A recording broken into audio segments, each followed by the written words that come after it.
Good evening दोस्तों, मैं संदीप कुमार। मैंने आज आप सबके लिए लेकर के आया सर एक जबरदस्त एक मस्त टॉपिक। कंडीशन क्या देखो, सबसे पहली बात है ना सर कि आज आपका दिल और दिमाग दोनों खुश कर देंगे। कंडीशन क्या देखो, सबसे पहली बात है ना सर कि आप लोग हिंदी को लेकर के ना बड़ा ज्यादा टेंशन में होंगे, लेकिन आज मैं आपको बता देना चाहता हूं सर कि हाँ, हिंदी जो है ना वो आपका 2 दिन के अंदर आपके एग्जाम से पहले पूरा पक्का पूरा हिंदी और ऑब्जेक्टिव और सब्जेक्टिव का धुआं धुआं कर देंगे। और अभी की क्लास में, इस क्लास में हम बात करने वाले हैं सर आपको हिंदी गोधली, ठीक है ना, जो आपको भाग 2 का पूरा सब्जेक्टिव का बात करने वाले हैं, चैप्टर 1 से लेकर के चैप्टर 4 तक, ठीक है। यानी पहला चैप्टर से लेकर के चैप्टर 4 तक, पार्ट 1 से लेकर के पार्ट 4 तक गोधली का भाग 2 जो है सर वो हमें धुआं धुआं करेंगे, ठीक है।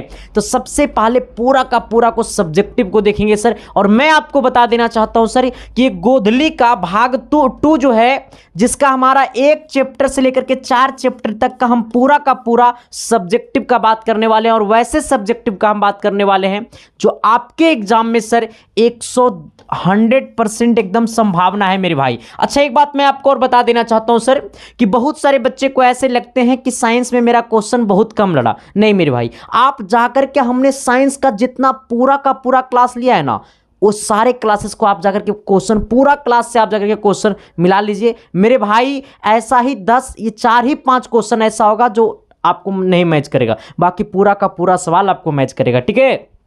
चलिए आइएगा सर, हम लोग देखते हैं पहला सवाल को। पहला सवाल क्या कहता है, सबसे पहले हम लोग देखेंगे पहला चैप्टर। पहला चैप्टर का नाम क्या है, श्रम विभाजन और जाति प्रथा। सबसे पहले हम लोग किसको देखेंगे, श्रम विभाजन और जाति प्रथा। तो इससे पहले शिद्दत से सभी के पास शेयर कर दो मेरे भाई। जिन बच्चों को लगता है कि मेरा हिंदी नहीं है, तब उसका हिंदी दिल और दिमाग में दौड़ेगा, ठीक है। चलिए आइए हम लोग पहला चैप्टर की बात करने वाले हैं, जिसका नाम क्या है सर, श्रम विभाजन और जाति प्रथा। कहता है क्या सर कि लेखक किस विडंबना की बात करते हैं, विडंबना का स्वरूप क्या है। देखो मेरे भाई, हमसे पूछा है कि लेखक किस विडंबना की बात करते हैं और इसका स्वरूप क्या है। कहता है मेरे भाई क्या कि लेखक भीमराव अंबेडकर। अगर आपसे पूछेगा कि श्रम विभाजन जाति प्रथा का लेखक कौन है, श्रम विभाजन जाति प्रथा का लेखक कौन है, तो भीमराव अंबेडकर। कहता है मेरे भाई क्या, क्वेश्चन पूछा है कि लेखक किस विडंबना की बात करते हैं, विडंबना का स्वरूप क्या है। कहता है क्या कि लेखक भीमराव अंबेडकर जी विडंबना की बात करते हुए कहते हैं कि इस युग में, किस युग में, इस युग में भी जातिवाद के पोषकों की कमी नहीं है। इस युग में भी जातिवाद के पोषकों की कमी नहीं है, जिसका स्वरूप है कि जाति प्रथा श्रम विभाजन के साथ साथ श्रमिक विभाजन का रूप ले रखा है।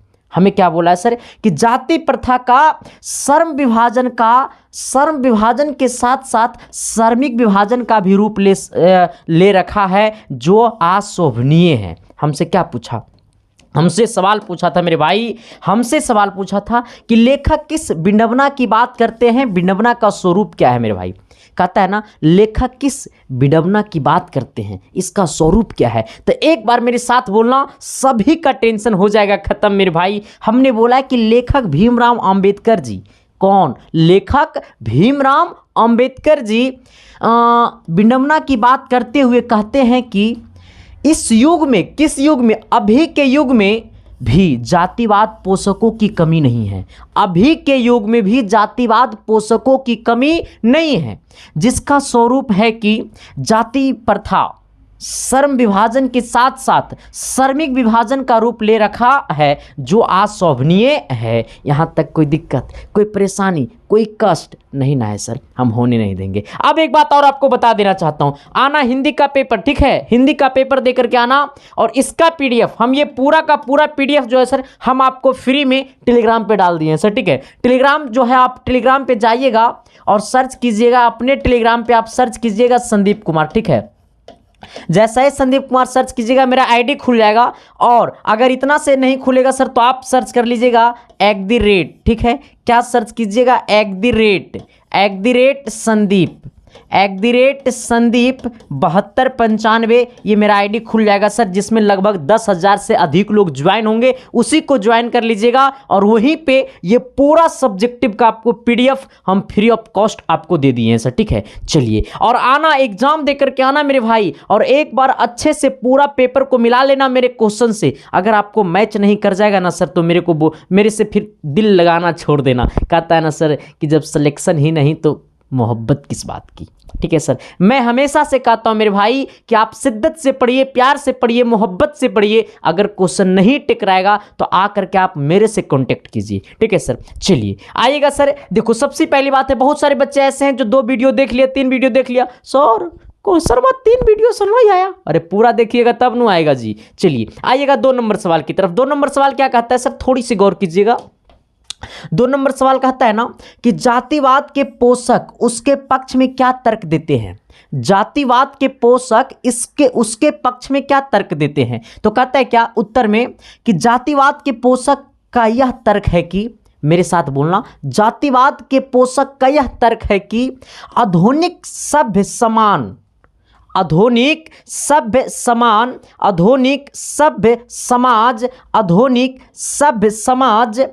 कार्य कुशलता के लिए श्रम विभाजन आवश्यक मानता है। श्रम विभाजन आवश्यक मानता है और जाति प्रथा श्रम विभाजन का ही दूसरा रूप है। हमसे क्या पूछा, हमसे बोला था मेरे भाई, पता है क्या, कि जातिवाद के पोषक उसके पक्ष में क्या तर्क देते हैं। जातिवाद के पोषक उसके पक्ष में क्या तर्क देते हैं। कहता है जातिवाद के पोषक यह तर्क है कि, जातिवाद के पोषक का यह तर्क है कि आधुनिक सभ्य समाज कार्य कुशलता के लिए, आधुनिक सभ्य समाज कार्य कुशलता के लिए श्रमिक विभाजन आवश्यक मानता है। कौन विभाजन? श्रमिक विभाजन आवश्यक मानता है। और जाति प्रथा श्रम विभाजन का ही दूसरा रूप है। जाति प्रथा श्रम विभाजन का कैमा रूप है? दूसरा रूप है। तो एक बार आइएगा मेरे साथ और शिद्दत से, प्यार से, मोहब्बत से पूरा को देख लीजिएगा सर। हमने क्या बोला है कि जातिवाद के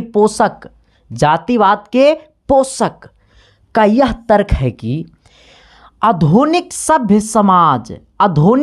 समाज कार्य कुशलता के लिए श्रम विभाजन आवश्यक मानता है और जाति प्रथा श्रम विभाजन का ही दूसरा रूप है मेरे भाई, ठीक है सर। चलिए आइएगा, 2 नंबर क्लियर हो गया। अब आइएगा सवाल नंबर 3 की तरफ सर। 3 नंबर सवाल क्या कहता है, थोड़ी सी गौर करना है मेरे पास। पूरा गौर करोगे ना सर तो दिल भी यही रह जाएगा, क्योंकि कहता है ना मेरे भाई कि बचपन का प्यार अब मेरा भूल नहीं जाना रे। कहता है ना सर कि जातिवाद के पक्ष में दिए गए तर्क पर लेखक की प्रमुख आपत्तियां क्या है। हमसे पूछा है सर, हमें बोला है कि जातिवाद के पक्ष में दिए गए तर्क पर लेखक की प्रमुख आपत्तियां क्या है। जातिवाद के पक्ष में दिए गए तर्क पर लेखक की प्रमुख आपत्तियां क्या है। तो कहता है मेरे भाई कि जातिवाद के पक्ष में दिए गए तर्क पर लेखक की आपत्तियां इस प्रकार है कि, लेखक की आपत्तियां इस प्रकार है कि जाति प्रथा श्रम विभाजन के साथ साथ, जाति प्रथा, मेरे साथ बोलो ना, जाति प्रथा श्रम विभाजन के साथ साथ श्रमिक विभाजन का भी रूप ले लिया है। श्रमिक विभाजन का भी रूप ले लिया है, ठीक है। हमें क्या बोला है कि जातिवाद के पक्ष में दिए गए तर्क पर लेखक की आपत्तियां इस प्रकार है कि जाति प्रथा श्रम विभाजन के साथ साथ श्रमिक विभाजन का भी रूप ले लिया है। किसी भी सभ्य समाज में श्रमिक विभाजन व्यवस्था, किसी भी सभ्य समाज में श्रमिक विभाजन व्यवस्था श्रमिकों के विभिन्नों वर्गों में स्वाभाविक विभाजन नहीं करता है। विभिन्न वर्गों में स्वाभाविक विभाजन नहीं करता मेरे भाई। तो हमने क्या बोला था, सवाल ने क्या बोला और आंसर ने क्या बोला। सवाल बोला है सर कि जातिवाद के पक्ष में दिए गए तर्क पर लेखक की प्रमुख आपत्तियां क्या है। तो जातिवाद के पक्ष में दिए गए तर्क पर लेखक की प्रमुख आपत्तियां इस प्रकार है कि जाति प्रथा श्रम विभाजन के साथ साथ श्रमिक विभाजन का भी रूप ले लिया है। कहता है किसी भी समाज में श्रम विभाजन व्यवस्था श्रमिकों के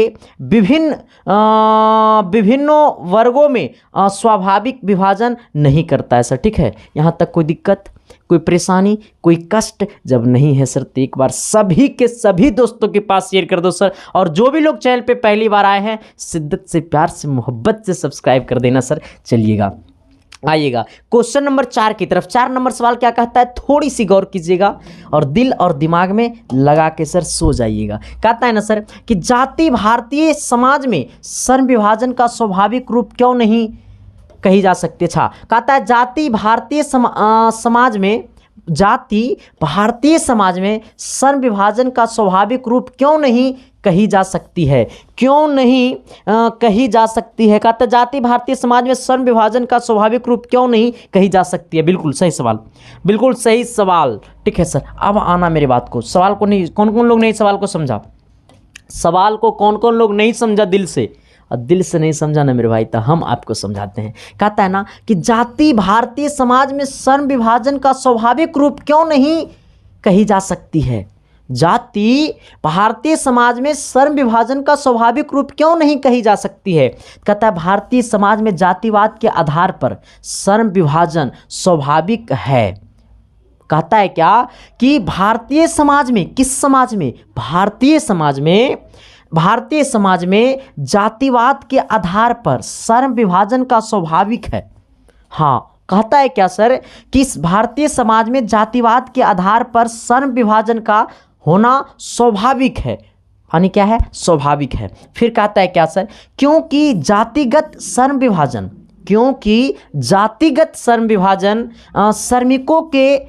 श्रमिकों को रुचि अथवा कार्यकुशलता के आधार पर नहीं होता है, कार्यकुशलता के आधार पर नहीं होता है, बल्कि माता के गर्भ में ही श्रम विभाजन कर दिया जाता है। जब बच्चे माँ के पेट में पलते हैं ना सर, तभी उनका विभाजन कर दिया जाता है, तुम इस जाति को हो। हाँ, जब बच्चे माँ के पेट में जब पलते हैं तभी उनका विभाजन कर दिया जाता है कि तुम इस जाति को हो। इसीलिए बोला है हमसे सवाल कि जाति भारतीय समाज में श्रम विभाजन का स्वाभाविक रूप क्यों नहीं कही जा सकती है, नहीं कही जाती है। क्यों नहीं कही जाती है, क्योंकि सर जब बच्चे माँ के गर्भ में पलते हैं ना सर, उसी टाइम उनका विभाजन कर दिया जाता है कि तुम इस जाति का अब हो गए हो। तो कहाँ से होगा मेरे भाई, तो ये हमने लिखा है सर कि भारतीय समाज में जातिवाद के आधार पर, भारतीय समाज में जातिवाद के आधार पर, किस आधार पर बोलो न सर जी। देखो सर, मैं हमेशा से कहता हूँ इस बात को कि सर जिंदगी में सबको सब कुछ विरासत में मिल जाए तो फिर फिक्र किस बात की होगी मेरे भाई। किसी को पाने के लिए ना कई रातों बितानी पड़ती है किताबों के साथ, कुछ पाने के लिए कई रातों बितानी पड़ती है किताबों के साथ। I am not interested in बाबू सोना, I am interested in successful होना। ठीक है सर, तो इतना आसानी से कुछ नहीं मिलता मेरे भाई, इसके लिए मेहनत करनी पड़ती है, वो भी शिद्दत से, प्यार से और मोहब्बत से। चलिए सर आइएगा, हमने क्या बोला है सर, हमने बोला है कि जाति भारतीय समाज में श्रम विभाजन का स्वाभाविक रूप क्यों नहीं कही जा सकती है। कहता है भारतीय समाज में जातिवाद के आधार पर श्रम विभाजन स्वाभाविक है। भारतीय समाज में जातिवाद के आधार पर श्रम विभाजन स्वाभाविक है, क्योंकि जातिगत श्रम विभाजन जातिगत श्रम विभाजन श्रमिकों को रुचि अथवा कार्यकुशलता के आधार पर नहीं होता है, बल्कि माता के गर्भ में ही श्रम विभाजन कर दिया जाता है। चलिए सर आइएगा, सवाल नंबर हम लोग आते हैं कितने की तरफ, 4 हो गया, 5 नंबर की तरफ आते हैं सर। देखो 5 नंबर सवाल थोड़ा सा लंबा है रे मेरे भाई, लेकिन सवाल बड़ा कमाल का है रे मेरे भाई। कहता है ना सर, अच्छा एक बात बताना मेरे भाई कि सभी का पेपर कैसा गया। अच्छा अब एक बात देख लो, मैथ में तो हमारा 100 में 100 लड़ा सर, इसमें तो कोई शक के नहीं है रे। मैथ में सबका सब बच्चा का कमेंट आया हुआ था, मतलब व्हाट्सएप पे सबका आया था सर मैथ में 100 में 100 ठोक दिए।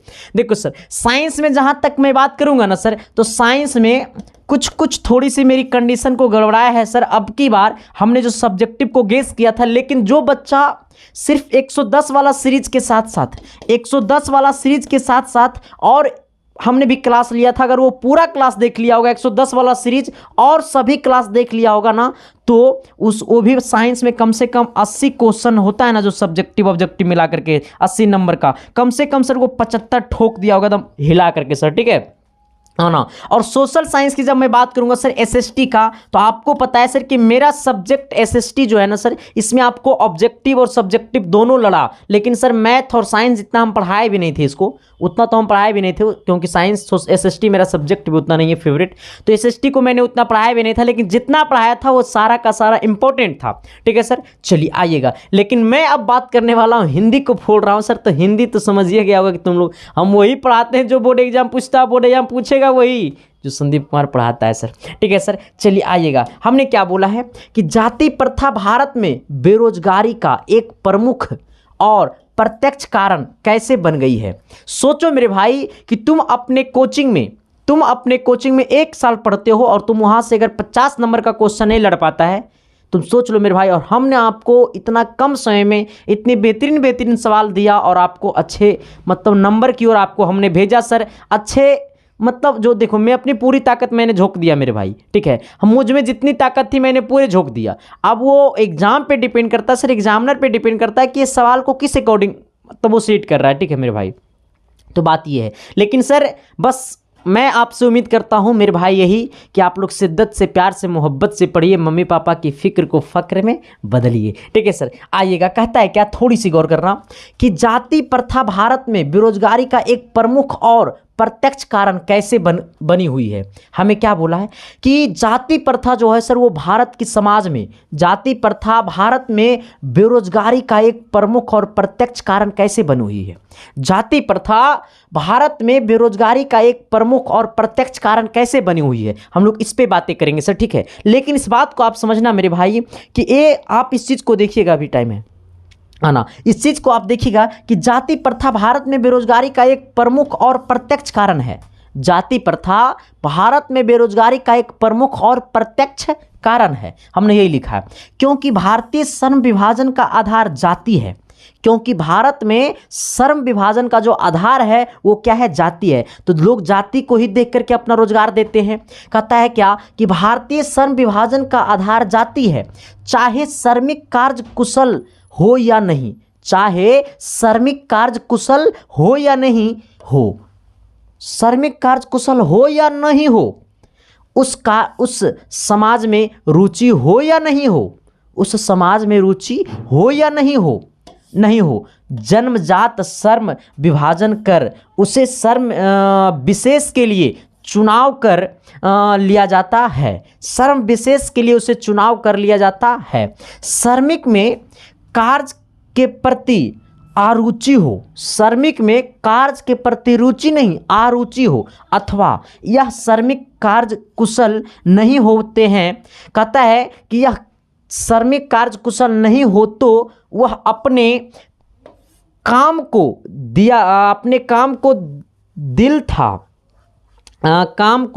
दिल या दिमाग से नहीं कर सकता है। कहता है क्या सर कि यह श्रमिक कार्य कुशल नहीं हो तो, जब वो श्रमिक कार्य कुशल नहीं हो तो वह अपने काम को दिल या दिमाग से नहीं कर सकता है, ठीक है सर। जब कोई काम को दिल और या दिमाग से नहीं कर सकता है सर, तो वो काम हो ही नहीं पाएगा पूरा, ठीक है।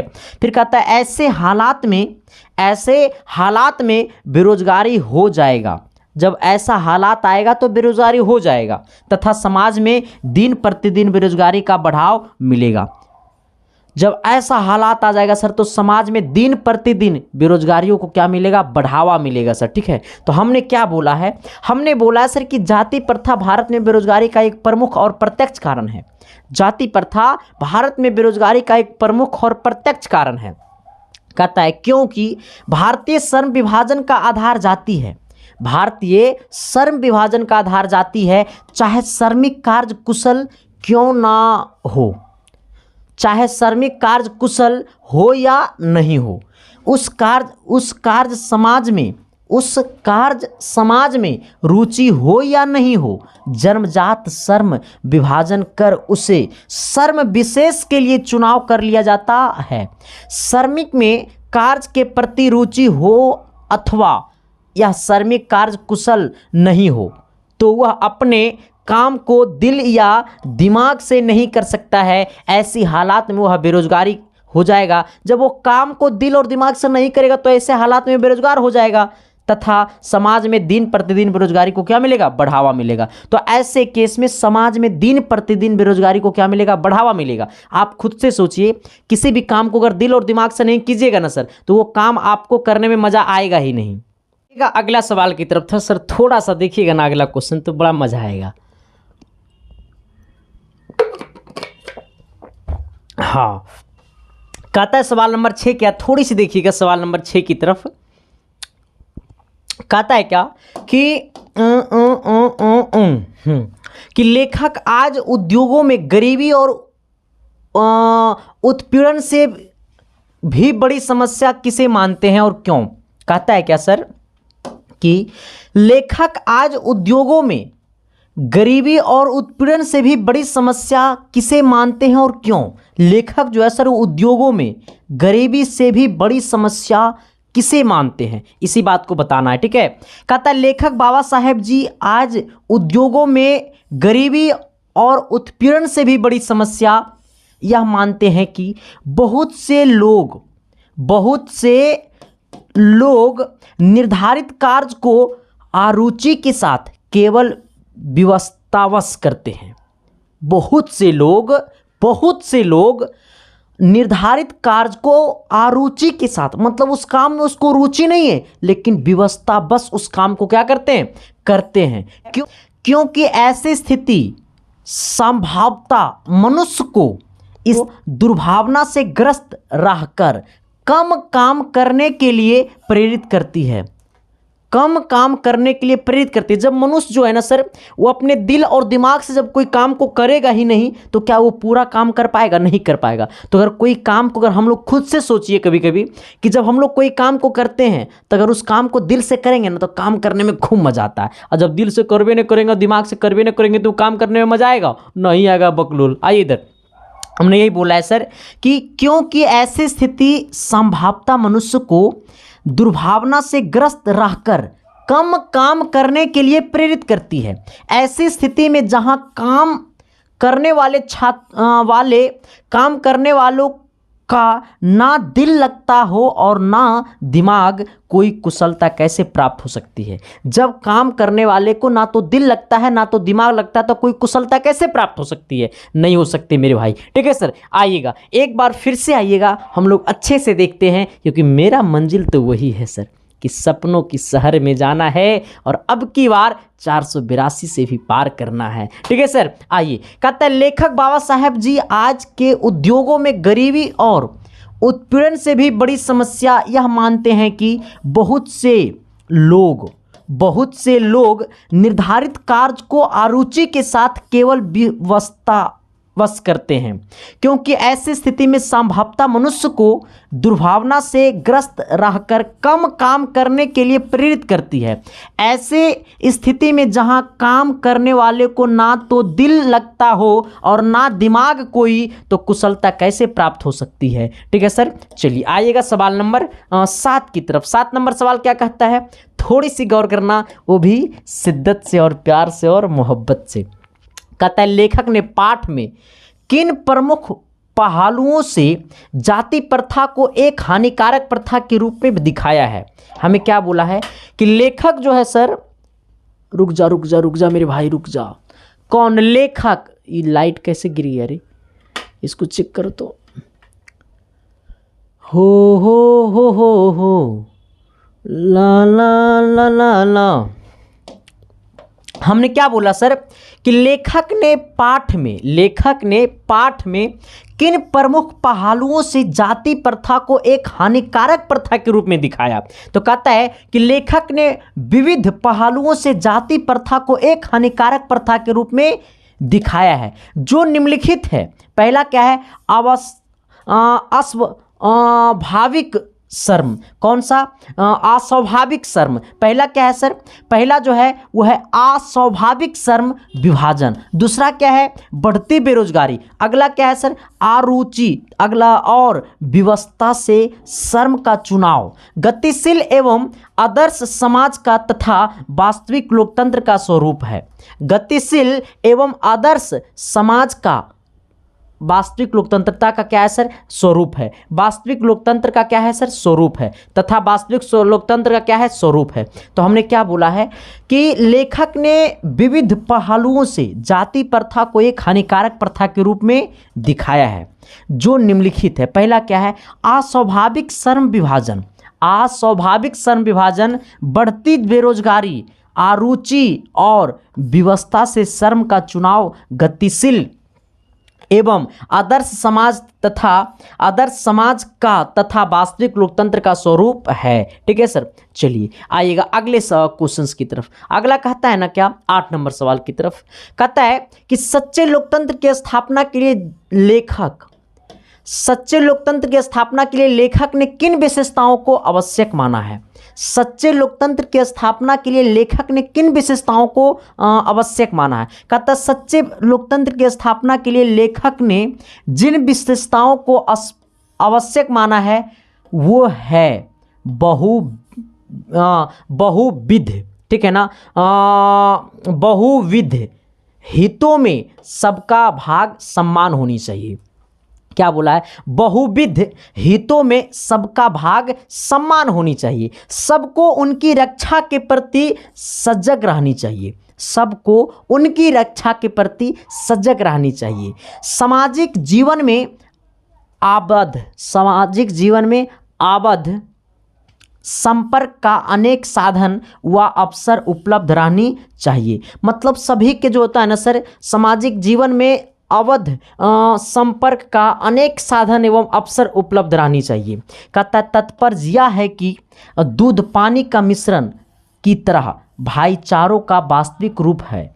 कहता है दूध पानी के मिश्रण की तरह भाईचारों का वास्तविक रूप है, इसी का दूसरा नाम लोकतंत्र है मेरे भाई। ठीक है सर। चलिए आइएगा अगले सवाल की तरफ। अगला सवाल जो है ना सर वो पाठ 2 का है। किसका है? ये पाठ 2 का है। ठीक है। पाठ 2 का क्या नाम है? तो विष के दांत। अब जो होगा आपका क्या होगा? विष के दांत। और विष के दांत बोले सर तो पाठ 2। अच्छा, विष के दांत कौन लिखा था? नलिन बिलोचन शर्मा ने लिखा था। ठीक है सर। अच्छा, इस बात को समझ लेना कि पहला चैप्टर में जितना हमने सब्जेक्टिव करवा दिया ना 8 को करवाया ना रे, ये 8 से बाहर मेरे भाई नहीं आएगा, क्योंकि उसमें 8 को सब्जेक्ट ये है। ठीक है। और हमने पूरा 8 निचोड़ दिया। आपके पाठ 1 में टोटल 8 को सब्जेक्टिव है और हमने 8 को फोड़ दिया। एक मतलब उतना से बाहर चमक भी नहीं करेगा। ठीक है सर। अब हम लोग फोड़ेंगे किसको मेरे भाई? अब हम लोग फोड़ेंगे विष के दांत को फोड़ेंगे। ठीक है सर। और मैं हमेशा से कहता हूँ मेरे भाई कि बस शिद्दत से पढ़ लो, रिजल्ट तो यहीं से होगा। ठीक है सर। चलो आओ, जिस प्रकार से तुम सब ने मैथ को फोड़ा, साइंस को फोड़ा, सोशल साइंस को फोड़ा, उसी प्रकार से आप हिंदी को भी फोड़िएगा सर, ये मेरी वादा है। ठीक है सर। आइएगा और एक बात और आपको बता देना चाहता हूं सर कि पता है जिन लोगों, अच्छा छोड़ो ना, आप पहले देख लो। कहता है सर क्या कि विष के दांत कहानी के शीर्षक की सार्थकता स्पष्ट कीजिए। कहता है विष के दांत कहानी की शीर्षक की सार्थकता स्पष्ट कीजिए। कहता है कहानीकारक नलिन जी रचित विष के दांत शीर्षक कहानी का शीर्षक सार्थक है। क्या बोला है कि कहानीकारक नलिन जी रचित विष के दांत शीर्षक कहानी का शीर्षक सार्थक है। सांप के दांतों में वे विष के दांत होते हैं। सांप के दांतों में वे विष के दांत होते हैं। यदि वह दांत टूट जाता है तो वह सांप विषहीन हो जाता है। हमें क्या बोला है कि सांप के दांतों में वे विष के दांत होते हैं। यदि वह दांत टूट जाता है तो सांप विषहीन हो जाता है। सेन साहब का खोखा सांप की तरह ही विषैला था। सेन साहब का जो बेटा था खोखा, वो सांप की तरह ही क्या था, विषैला था। वह अपने सामने किसी को कुछ नहीं समझता था। खोखा जो था वो अपने सामने किसी को भी कुछ नहीं समझता था।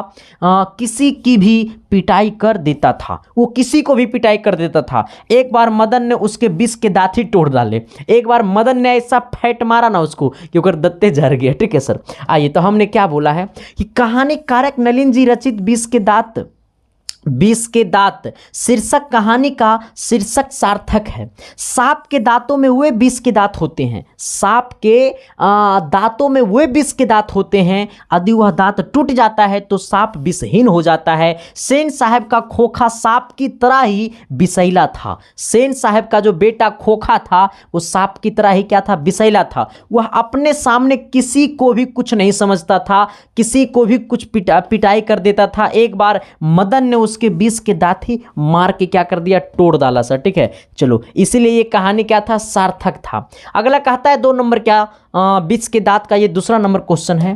कहता है सर क्या, खोखा किन मामले में अपवाद था? तो खोखा अपने जीवन और घर के मामले में क्या था, अपवाद था। खोखा जो था वो किसी को बात नहीं मानता था। खोखा को ये नहीं पता था कि जीवन कैसे जिया जाता है, उसको कुछ नहीं पता था। तो कहता है क्या कि खोखा जीवन के नियम और घर के नियमों के मामले में अपवाद था। हमें क्या बोला, खोखा किन मामले में अपवाद था? तो खोखा जीवन के नियम और घर के नियमों के मामले में क्या था, अपवाद था। ठीक है सर, आइएगा 3 नंबर की तरफ।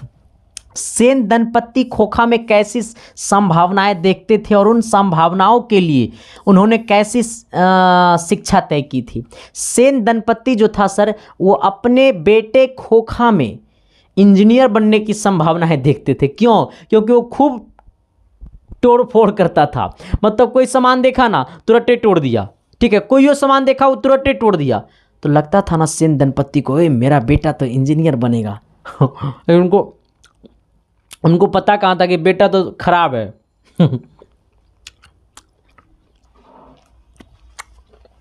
हम लोग अपने गांव में सर, गांव में क्या मतलब कहीं भी आप लोग भी देखते होंगे, देहात में अगर घर में कहीं कुछ बॉल वॉल वगैरह कहीं बल्ब है जल रहा, अगर इसको उलट पुलट कर दिया ना तो पापा पता है गालियों देंगे, मारवो करेंगे 2 लात। क्योंकि तुम ऐसे क्यों कर रहे हो? अगर शहर में यही करके इसको खोल देगा फिर इसको लगा देगा तो कहेगा मेरा बेटा तो इंजीनियर बनेगा। यही सोच है सर सबका। ठीक है, चलो आओ। कहता है क्या सर कि खोखा किन मामले में अपवाद, ये तो हो गया ना। सेन दंपत्ति खोखा में कैसी संभावनाएं देखते थे और उन संभावनाओं के लिए उन्हें कैसे शिक्षा तय की थी? कहता है सेन दंपत्ति खोखा के दुलारित व्यवहार से, मतलब दुलारित व्यवहार से एक उसके एवं उसके तोड़ फोड़ की हरकतों से इंजीनियर बनने की संभावनाएं देखते थे। क्या बनने की? इंजीनियर बनने की संभावनाएं देखते थे। उन संभावनाओं के लिए उन्होंने उसकी शिक्षा के लिए मिस्त्री को बुलाकर ठोक ठाक सिखाने के लिए तय किया था। अब सेन दंपत्ति को लगा ना कि बेटा तो तोड़ फोड़ कर रहा है, इसका मतलब उसको पहले मिस्त्री को बुलाओ, इसको ठोका ठोकी करवाओ। कहता है सेन दंपत्ति अपने खोखा के दुर्लिलित व्यवहार, मतलब दुलारित व्यवहार से एवं उसके तोड़ फोड़ की हरकतों से इंजीनियर बनने की संभावनाएं देखते थे। तो हमसे पूछा सेन दंपत्ति खोखा में कैसी संभावनाएं देखते थे? तो सेन दंपत्ति खोखा में इंजीनियर बनने की संभावनाएं देखते थे। कहता है उन संभावनाओं के लिए उन्होंने उसकी शिक्षा के लिए मिस्त्री को बुलाकर ठोक ठाक सिखाने के लिए तय किया था। ठीक है, चलो आ जाओ अगले सवाल क्या आना सर। अगला सवाल क्या कहता है, थोड़ी सी आना 4 नंबर क्वेश्चन की तरफ। कितने नंबर सवाल की तरफ? 4 नंबर की तरफ आना। हाँ, कहता है सर मदन और ड्राइवर के बीच विवाद के द्वारा कहानीकारक क्या बताना चाहता है? मदन और ड्राइवर के बीच के विवाद के द्वारा कहानीकारक क्या बताना चाहता है? मदन और ड्राइवर के बीच जो विवाद हुआ था सर उसमें कहानीकारक क्या बताना चाहता है? देखो सर, कहानीकारक ये बताना चाहता है ना सर कि जो सेन दंपत्ति का जो गाड़ी का जो ड्राइवर था ना सर, हाँ वो ड्राइवर जो था ना सर वो मतलब बड़ा ही मतलब था, स्टिक था, लेकिन वो किसी को सटने नहीं देता था गाड़ी में। लेकिन फिर क्या करे, गाड़ी को फिर जब दूसरा कोई सटता था तो उसको मारता था, ठीक है। लेकिन कहता है क्या सर कि मदन और ड्राइवर के बीच का विवाद के माध्यम से कहानीकारक यह बताना चाहता है कि जनसाधारण भी वैसा ही बन जाता है जैसा उसकी संगत होती है। मदन और ड्राइवर के बीच का विवाद के माध्यम से कहानीकारक यह बताना चाहता है कि जनसाधारण भी वैसा ही बन जाता है जैसा उसकी संगति होती है। आप भी अगर किसी के साथ रह रहे हैं सर, तो जैसा आपका दोस्त की संगति है आप भी उसकी संगति में ढल जाइएगा, चाहे वो आपकी संगति में ढल जाएगा। इसलिए सर इंसान की तरक्की में संगति भी बहुत बड़ा इफेक्ट मायने रखता है सर, ठीक है। कहता है सर क्या कि मदन और ड्राइवर के बीच विवाद के माध्यम से कहानीकारक यह बताना चाहता है कि जनसाधारण भी वैसा ही बन जाता है जैसा उसकी संगति होती है। ड्राइवर सेन साहब का नमक खाता था। ड्राइवर सेन साहब का नमक खाता है, क्योंकि ड्राइवर है सर, तो ये सेन साहब का तो नमक हैवे करता है। इसलिए सेन साहब के बेटे की बदमाशी की नज़रअंदाज कर देता है। कहता है सर क्या कि जब सेन साहब के घर में ड्राइवर है सर, तो ड्राइवर क्या करेगा, मतलब बेचारा उसकी बेटे की मतलब सेन दंपत्ति की बेटे की गलतियां को तो माफ़ करेगा, ठीक है। तो ये बोला है सर, हमको यही बोला है कि ड्राइवर सेन साहब का नमक खाता है, इसलिए सेन साहब के बेटे की बदमाशी की नज़रअंदाज कर देता है। सेन साहब के बेटे के बदमाशी को क्या करता है, नज़रअंदाज कर देता है। लेकिन अगर एक दूसरा बच्चा को यदि गाड़ी छूने की ललक हो तो उसको ढकेल दिया जाता है और उल्टे उस पर गलत आरोप लगा दिया जाता है सर। अगर तुम सोचो मेरे भाई कि अगर सेन दंपत्ति का बेटा अगर गाड़ी में सटेगा सर, तो ड्राइवर कुछ नहीं बोलेगा।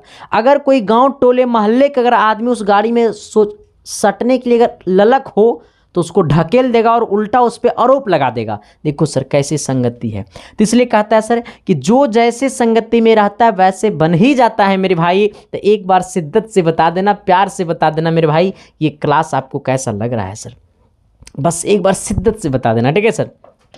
और जो भी लोग चैनल पे पहली बार आए हैं तो शिद्दत से, प्यार से, मोहब्बत से क्या कर दो, सब्सक्राइब कर दो सर। अच्छा एक बात और मैं आपको बता देना चाहता हूं सर, आपके लिए ना 11th-12th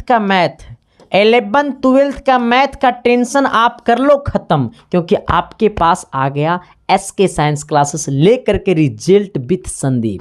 हाँ सर, मैं आपके लिए ना सर 11th-12th का मैथ आपको मैं पढ़ाऊंगा सर, धुआं कर दूंगा पूरा NCERT मैथ को। तो ये आपको कहाँ पढ़िएगा, तो ये आपको दूसरा यूट्यूब चैनल पे पढ़िएगा, जिस यूट्यूब चैनल का नाम है रिजल्ट, ठीक है, रिजल्ट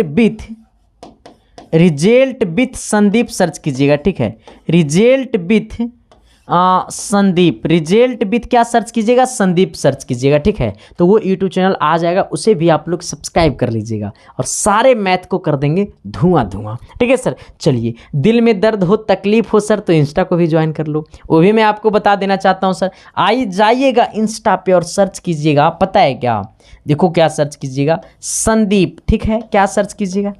आजकल मास्टर बड़ा इंस्टा पे ध्यान दे रहे हैं गुरुजी, क्या बात है। आइएगा सर, ऐसा कुछ नहीं सर, बस आप सबसे भाईचारा बना रहे हैं, ठीक है। चलो तो सब कोई फॉलो जाके कर लेना। आइएगा सर। कहता है क्या सर कि कासू और मदन के बीच झगड़े का कारण क्या था। कासू और मदन के बीच झगड़े का कारण क्या था, किसके बीच, कासू और मदन के बीच झगड़े का कारण क्या था, आप बताओ मेरी भाई। बहुत सारे बच्चे तो हिंदी पढ़वे किए होंगे, ठीक है सर। आओ, कहता है ना सर कि कासू और मदन के बीच झगड़े का कारण क्या था, इस प्रसंग के द्वारा लेखक क्या दिखाना चाहता है। कहता है कि कासू और मदन के बीच झगड़े का कारण क्या था, इस प्रसंग के द्वारा लेखक क्या दिखाना चाहता है, या चाहता है, ठीक है। कहता है कासू काहे बाबू, कहता है कासू और मदन के बीच झगड़े के कारण मात्र, ठीक है सर,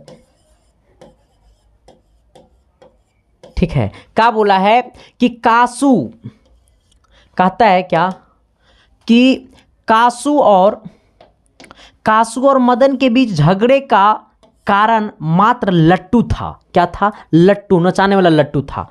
यदि मदन को कासू की गाड़ी को स्पर्श करने का भी अधिकार नहीं है तो, कहता है यदि मदन को कासू के गाड़ी को स्पर्श करने का स्पर्श मतलब होता है टच करना, छूना, स्पर्श करने का भी अधिकार नहीं है, नहीं तो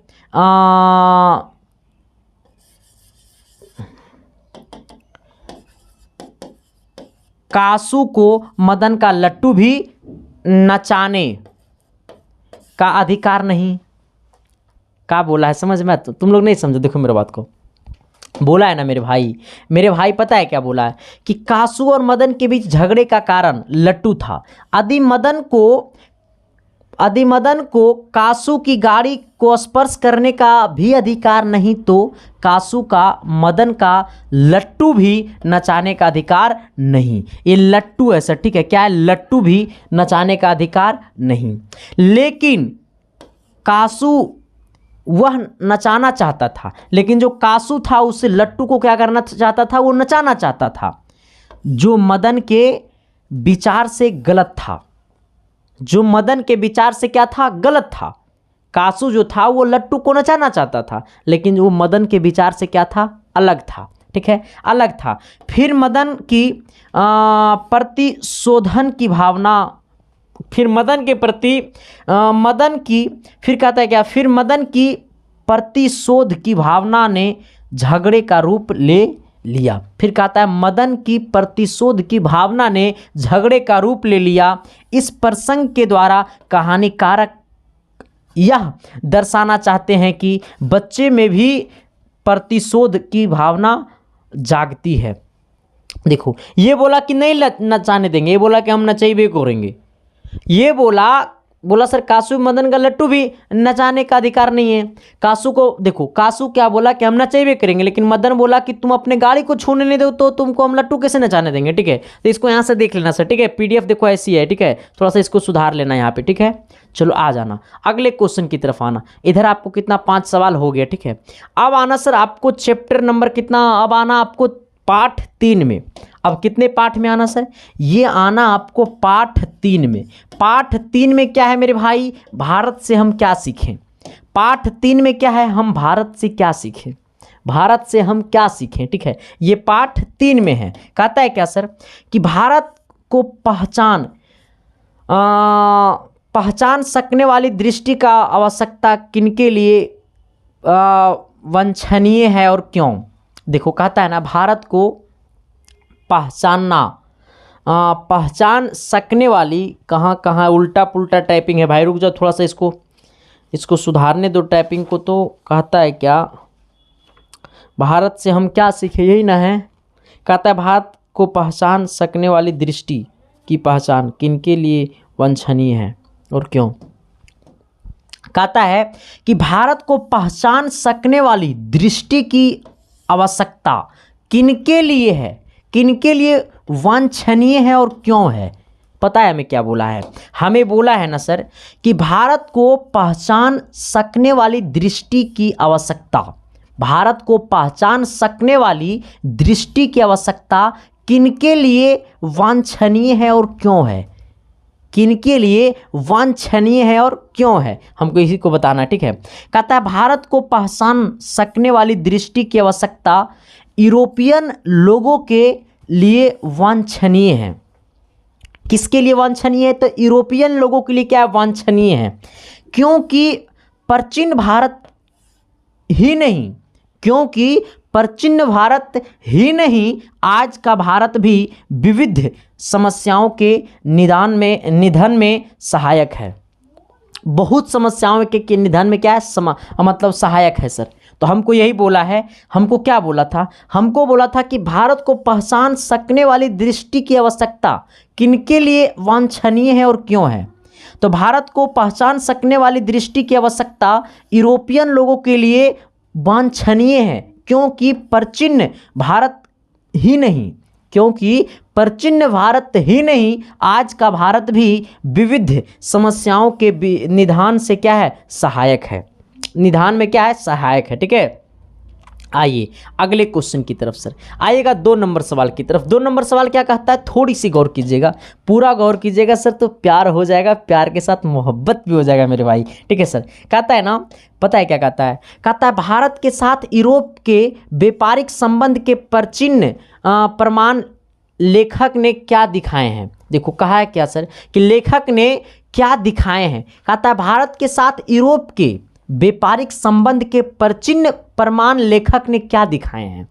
हमें बोला है कि भारत के साथ यूरोप के व्यापारिक संबंध में प्राचीन प्रमाण लेखक ने क्या दिखाए हैं।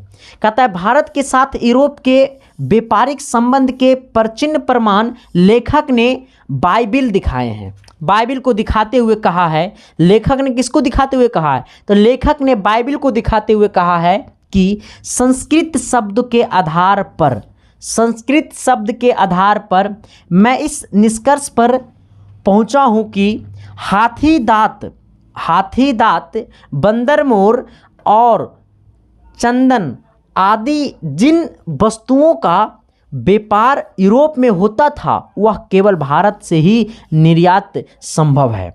देखो सर, ये हाथी दांत, बंदर मोर, चंदन, ये सब देखो भारत का चीज़ है सर, और ये सब संस्कृत हमको बताता है, संस्कृत का शब्द ये सब है। ठीक है, तो वो सब उनको लगा ना कि नहीं ये तो सिर्फ भारत का ही चीज़ है, तो फिर ये आपको ये कहाँ, फिर आपको ये यूरोप में कैसे व्यापार हो रहा है इसका, तो उन्होंने क्या किया बताया। ठीक है, आइए तो कहा है क्या कि भारत के साथ यूरोप के व्यापारिक संबंध के प्राचीन प्रमाण लेखक ने क्या दिखाए हैं। कहता है भारत के साथ यूरोप के व्यापारिक संबंध के प्राचीन प्रमाण लेखक ने बाइबिल को दिखाते हुए कहा है कि संस्कृत शब्दों के आधार पर, कौन से शब्दों के आधार पे, संस्कृत शब्दों के आधार पर मैं इस निष्कर्ष पर पहुंचा हूं कि, संस्कृत शब्दों के आधार पे मैं इस निष्कर्ष पे पहुंचा हूं कि हाथी दांत, बंदर मोर और चंदन आदि इन वस्तुओं का व्यापार यूरोप में होता था, वह केवल भारत में ही निर्यात संभव है। ये जो है वो केवल भारत के ही निर्यात से क्या है, संभव है। आइएगा अगला क्या कहता है सर, थोड़ी सी गौर करना, सवाल नंबर 3 की तरफ। ठीक है, कहता है धर्मों की दृष्टि से भारत का क्या महत्व है। किसके दृष्टि से, धर्मों की दृष्टि से भारत का क्या महत्व है।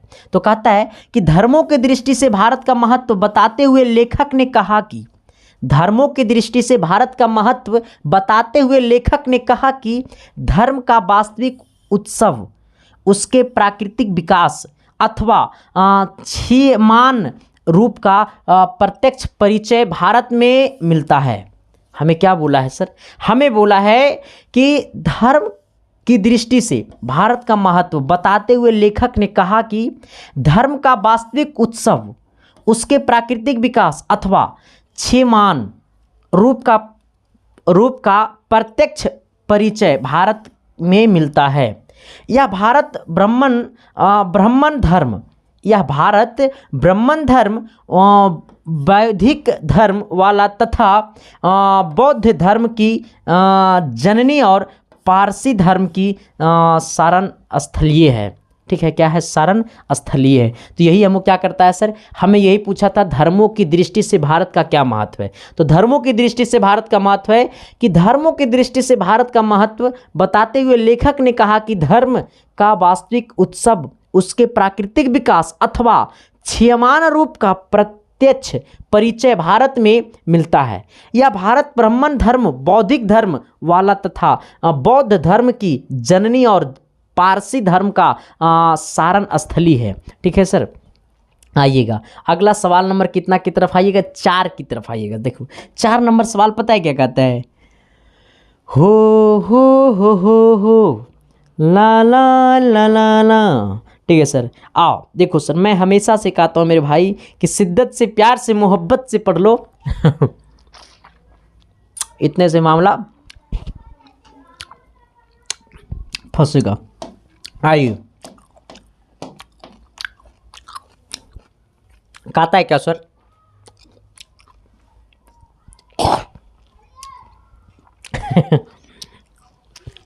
पानी होगा देखो। कहता है भारत किस तरह अतीत और सुदूर भविष्य को जोड़ता है। भारत किस तरह अतीत और सुदूर भविष्य को जोड़ता है।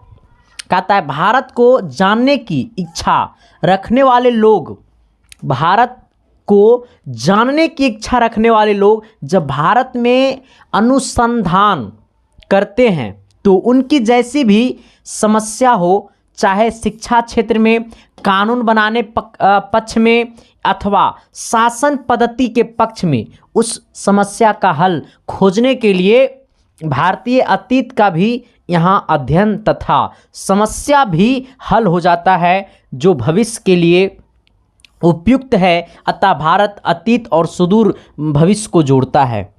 बहुत सारे लोग समझ वो नहीं किया होगा, बस नहीं समझा नू, बस लिख लो, एक दिन का काम है, पढ़ लो, जाकर के पेपर में लिख दो, बस। ज़्यादा दिन याद कहाँ रखना है रे, हिंदी तुमको क्या बनवा देगा, साइंटिस्ट बनवा देगा? नहीं ना सर, बस रिजल्ट करवा देगा। हाँ, क्योंकि हिंदी 100 नंबर का आता है सर, ठीक है। आइए, और हिंदी सब में ना सर पूरा का पूरा उठाने का बड़ा मौका रहता है, ठीक है। आना कहता है भारत को जानने की इच्छा रखने वाले लोग जब भारत में अनुसंधान करते हैं तो उनकी जैसी भी समस्या हो, चाहे शिक्षा क्षेत्र में, कानून बनाने पक्ष में अथवा शासन पद्धति के पक्ष में, उस समस्या का हल खोजने के लिए भारतीय अतीत का भी यहाँ अध्ययन तथा समस्या भी हल हो जाता है जो भविष्य के लिए उपयुक्त है। अतः भारत अतीत और सुदूर भविष्य को जोड़ता है, ठीक है। कोई दिक्कत, कोई कष्ट, कोई परेशानी है तो बता दो सर। हमने तो आपको पहले ही बोला सर कि आपका सारे परेशानी को मैं क्या कर दूंगा, झटके में ख़त्म कर दूंगा सर, ठीक है। आओ चलिए आते हैं हम लोग सर अगले क्वेश्चन की तरफ। अगला सवाल क्या कहता है, थोड़ी सी गौर करना है, वो भी प्यार से और मोहब्बत से और शिद्दत से, ठीक है। लेखक की दृष्टि से सच्चे भारत का दर्शन कहाँ हो सकते हैं? लेखक की दृष्टि से सच्चे भारत का दर्शन कहाँ हो सकते हैं? हाँ, हमसे यही पूछा है सर कि लेखक की दृष्टि से सच्चे भारत का दर्शन कहाँ हो सकते हैं। कहता है लेखक की दृष्टि से सच्चे भारत का दर्शन गांव में हो सकती है। हाँ, लेखक की दृष्टि से सच्चे भारत की दर्शन गांव में हो सकती है क्योंकि ग्रामीण संस्कृति में सच्चा भारत का निवास है। कहता है लेखक की दृष्टि से सच्चे भारत का दर्शन कहाँ हो सकती है और क्यों? तो लेखक की दृष्टि से सच्चे भारत का दर्शन गांव में हो सकती है क्योंकि ग्रामीण संस्कृति सच्चा भारत का निवास है। ग्रामीण संस्कृति सच्चा भारत का निवास है। सच्चाई, प्रेम, सहयोग की भावना ग्रामीणों में कूट कूट कर भरा है, ठीक है सर। ये सब चीज़ जो है वो ग्रामीणों में क्या है, कूट कूट के भरा है, ठीक है। चलो आ जाना, अब मैं आपको बात करने वाला हूं सर नाखून क्यों बढ़ते हैं। देखो मेरे भाई, अब ये आ गया पाठ 4 का है, ठीक है। नाखून क्यों बढ़ते हैं सवाल, इससे बड़ा सवाल पूछता है मेरे भाई। हाँ, इससे बहुत सवाल आपके एग्जाम में आएगा, ठीक है। तो इसलिए सर पूरे को एकदम जाइए टेलीग्राम से PDF डाउनलोड कीजिए, एक बार अच्छा से पढ़ लीजिए।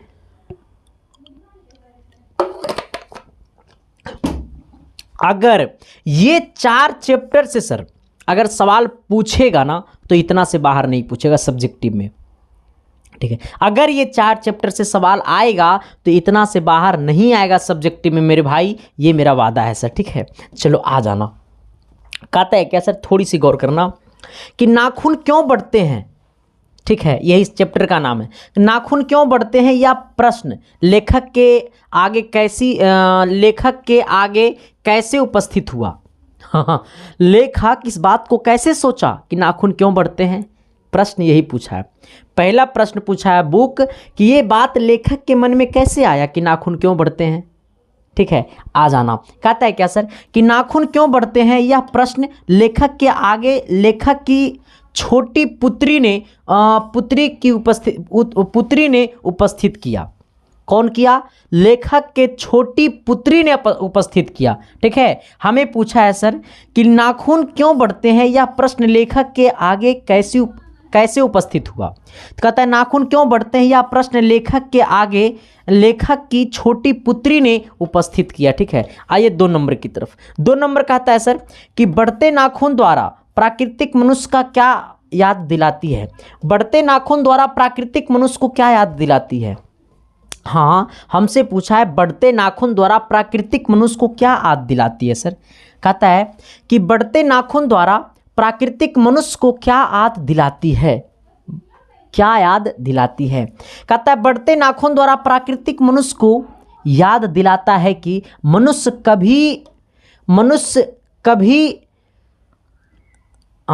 कभी छूट गया, देखो यहाँ पे कभी 200 वर्ष पहले, 2 लाख वर्ष पहले, ठीक है, 2 लाख वर्ष पूर्व नख दांतवा लंबी था, ठीक है, मतलब नाखून दांत लंबी था। ये आपको थोड़ी सी सर यहाँ पे कंडीशन है, मैं इसको देखता हूँ। कभी लाख वर्ष पूर्व नाखून दंत लंबी था। हाँ अच्छा, देखो यहाँ पे बोला है सर क्या, 200 वर्ष नहीं करना। कहता है बढ़ते नाखून द्वारा प्राकृतिक मनुष्य को याद दिलाता है कि मनुष्य कभी लाख वर्ष पहले, मतलब कई लाख वर्ष पहले, मनुष्य कई लाख वर्ष पूर्व नख दंत लंबी था, ठीक है सर, मतलब नख दंत लंबी था। नाखों को मतलब नाखूनों को या नाखों लिखो, कोई दिक्कत नहीं, नाखों के द्वारा ही प्रतिद्वंदियों को पिछाड़ता था, मतलब नाखूनों के द्वारा ही, इसको आप कर लीजिएगा नाखूनों तो अच्छा लगेगा, ऐसे ये भी सही लिखा हुआ, ठीक है। कहता है सर नाखूनों के द्वारा ही प्रतिद्वंदियों को क्या करता था, पिछाड़ता था। तो हमें पूछा है कि बढ़ते नाखून द्वारा प्राकृतिक मनुष्य को क्या याद दिलाती है। तो बढ़ते नाखून द्वारा प्राकृतिक मनुष्य को याद दिलाता है कि कई लाख वर्ष पूर्व नख दंत लंबी था, नाखूनों के द्वारा ही प्रतिद्वंदियों को पिछाड़ा था, ठीक है। मतलब जब लड़ाई वड़ाई होता था ना सर, तो वो नाखूने का यूज़ कर लेता था। पहले अस्त्र नहीं होता था सर, पहले ये तलवार नहीं होता था सर, गन नहीं होता था सर। अब तो एक के शॉट में चढ़ देता है, ऊपर कर देता है, ठीक है, मार देगा एक शॉट तो चल जाते ऊपर, क्या है सर जी। तो इसीलिए बात है ना सर कि पहले जो था वो अस्त्र के रूप में नाखून का ही इस्तेमाल करते थे, ठीक है। आइएगा, कहता है क्या कि लेखक द्वारा नाखूनों का अस्त्र के रूप में देखना कहाँ तक संगत है। लेखक द्वारा नाखूनों को अस्त्र के रूप में देखना कहां तक संगत है। नाखून मानव के अस्त्र थे। आज से लाख वर्ष पूर्व जब जंगल में रहता था, अपने पैने निकालने नख से, अपने पैने नुकीले नोक से, ठीक है, नोक से या फिर नाखून कर दो ना, नाखून से अन्य जीवों का आहत कर पेट भरता था। कहता है क्या मेरे भाई कि नाखून ही मानव के अस्त्र थे। आज से लाख वर्ष पूर्व जब जंगल में रहता था, अपने पैने नुकीले नाखून से अन्य जीवों की आहत कर पेट भरता था। मतलब अन्य जीवों की आहत मतलब होता है हत्या कर पेट भरता था। अपने नाखून के फरहार से प्रतिद्वंदियों को पिछाड़ता था। इसलिए नाखूनों को अस्त्र के रूप में देखना युक्त संगत है, ठीक है सर। पहले क्या करता था लोग, जब जंगल में रहते थे तो नाखून मतलब एकदम यही नाखूनों से सर वो अपने भोजन के लिए बनाते थे। अब ना लोग समझ गया कि नाखून से बीमारी पैदा होता है, पहले वो सब कोई नहीं समझता था सर, ठीक है। चलिए आइएगा, अगला कहता है क्या सर 4 नंबर में कि मनुष्य बार बार नाखून क्यों काटता है। मनुष्य बार बार नाखून क्यों काटता है। कहता है नाखून मनुष्य का प्राचीनतम हथियार है। नाखून जो है वो मनुष्य का प्राचीनतम हथियार है। जिस समय मनुष्य पशु की भांति जीवन व्यतीत कर रहा था, मानवीय गुण आ जाने के कारण पशुता का त्याग करना ही उचित मानता है। कहता है मेरे भाई कि जब मनुष्य को ये नहीं पता था कि मैं मनुष्य हूँ और मुझे कैसे ज़िंदगी जीनी चाहिए, तो वो जानवरों की तरह ज़िंदगी जीते थे मेरे भाई। तो ऐसे केस में उनका मतलब नाखून ही सबसे बड़ा अस्त्र था और उसी से अपना सब कुछ वो अस्त्र के रूप में उसी को इस्तेमाल करते थे। अब ना आ गया राइफल, सब तलवार, पहले वो सब नहीं हुआ करता था मेरे भाई, ठीक है। तो इन्होंने बोला है कि नाखून मनुष्य का प्राचीनतम हथियार है। जिस समय नाखून पशु की भांति जीवन व्यतीत कर रहा था, मानवीय गुण आ जाने के कारण पशुता का त्याग करना ही उचित मानता है। देखो, जब इंसान में मानवीय गुण आ गया तो पशु का गुण त्याग करने में ही उचित मानता है, ये हमने लिखा।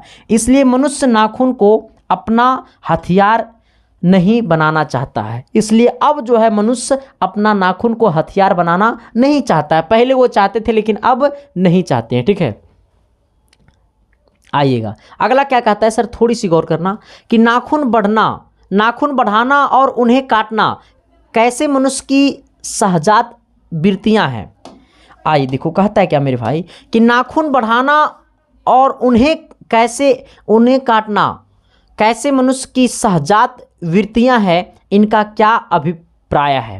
कहता है सर क्या कि मानव शरीर में कुछ सहजात वृत्तियां होती है, सहज वृत्तियां होती है। ठीक है, क्या होती है? सहज वृत्तियां होती है। कहता है कि मानव शरीर में कुछ सहज वृत्तियां होती रहती है, जैसे नाखून का बढ़ना, केश का बढ़ना आदि। उसी प्रकार नाखून को बढ़ाना और उन्हें काटना भी मनुष्य की सहजात वृत्तियां हैं। देखो सर, मतलब बाल बढ़ना, नाखून बढ़ना, ये सबको बढ़ना और काटना, बढ़ाना और काटना मतलब एक क्या है? सहजात वृत्तियां हैं। इसका अभिप्राय यह है कि नाखून को बढ़ाना पशुत्व का प्रमाण है। अगर आप नाखून बढ़ा रहे हैं सर तो आप पशुत्व का क्या है? प्रमाण है। ठीक है, और कहता है और उसका काटना मानवता का प्रमाण है। सर, अगर आप नाखून को बढ़ा रहे हैं सर तो आप जानवरों की तरह हैं, और अगर आप नाखून को काट रहे हैं सर तो आप मानव के प्रमाण में हैं सर। ठीक है, आइएगा फिर कहता है वह बढ़ता रहेगा लेकिन हम उसे काट कर पशुत्व का त्याग कर मनुष्यों का मतलब मनुष्यता को ग्रहण करते रहेंगे, क्योंकि पशु बनकर कोई आगे नहीं बढ़ सकता है। देखो, आज के बाद इस बात को समझ गया ना कि जिसका नाखून है मतलब वो जानवर के समान है। ठीक है सर, हम नहीं बोल रहा हूँ सर ये बात, मेरे को मत बोलना कि संदीप सर ने बोला, ऐसा मैं नहीं बोल रहा हूँ सर। ऐसा इसलिए मैं बोल रहा हूँ कि संदीप कुमार अपने मन से नहीं बोलता है सर, मैं इसलिए बोल रहा हूँ कि ये आपका बुक का परिभाषा है। इसलिए नाखून कौन बढ़ाता है पता है ना सर? लड़की लोग। संभल जाइए, अगर आज काट लीजिए सर तभी आप में मानवता का गुण आएगा मोहतरमा। ठीक है, तो जाइए आप लोग थोड़ी सी नाखून को काट लीजिए, कम से कम इस ये कहानी सुनने के बाद तो काट लीजिए। ठीक है, और लड़का लोग भी बढ़ाता है, तो सब काट लो। ठीक है ना, तो जानवरे बन जाओगे। चलो आ जाइएगा सर, अगला क्वेश्चन की तरफ आइएगा। अगला क्वेश्चन क्या कहता है, थोड़ी सी गौर कीजिएगा, सवाल नंबर 6 की तरफ। ठीक है, आहा हा हा हा ला ला ला ला ला हो। चलो सर आ जाना, सवाल नंबर कहाँ पे हम लोग थे? मनुष्य बार बार नाखून क्यों काटते हैं? चलो ये तो हो गया ना, नाखून बढ़ाना और काटना ही तो हो गया सर। 5 नंबर नाखून बढ़ाना और काटना तो हो गया। 6 नंबर आना, आइएगा। कहता है सर क्या, स्वाधीनता शब्द का सार्थकता लेखक क्या बताता है? सार्थक क्या बताता है? कहता है सर क्या कि लेखक ने स्वाधीनता शब्द की सार्थकता बताते हुए कहते हैं कि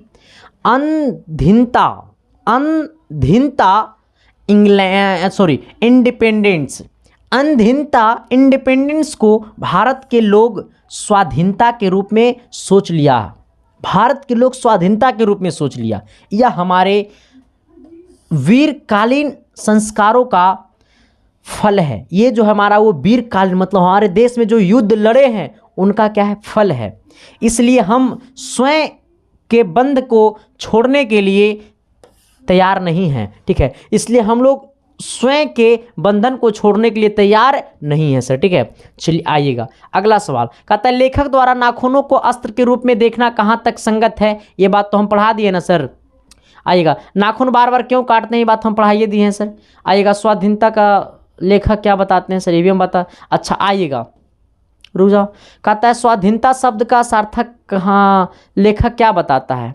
फल के लिए संबंधन नहीं है, ये बात हम तो पढ़ा दिए ना। आइएगा, कहता है सुकुमार, किस कुमार द्वारा? सुकुमार विनोद, मतलब विनोद कुमार शुक्ला नाम है। ठीक है, लेकिन इसको हम लोग बोलते हैं सुकुमार विनोद के लिए नाखून को उपयोग में लाना मनुष्य ने कैसे शुरू किया? लेखक इस संबंध में क्या बताता है। कहता है सर कि आज से लगभग 2000 वर्ष पूर्व बिलासी पर्वती के मनुष्य ने नाखून को खूब सजाकर सवार कर उसे विविध आकार प्रकार लेकर